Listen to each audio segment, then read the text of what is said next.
Apakah amalan yang paling kuat menjadikan kita kuat? Sembahyang malam. Qumil lail. Sembahyang malam. Bangun qiyamul lail.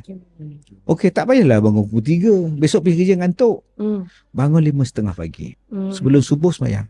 Sembahyang sebelum subuh, doa insya-Allah. Itulah kekuatan dalam rumah tangga. Berjemaah juga. Berjemaah. Suami jadi imam, bacalah surah apa pun tak apalah, janji baca je lah.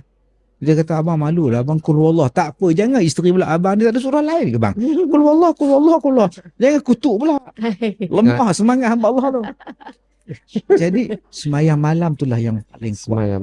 Semayang malam tu Saya tengok banyak kes suami tak dihormati isteri sebab suami tak pernah semayang malam.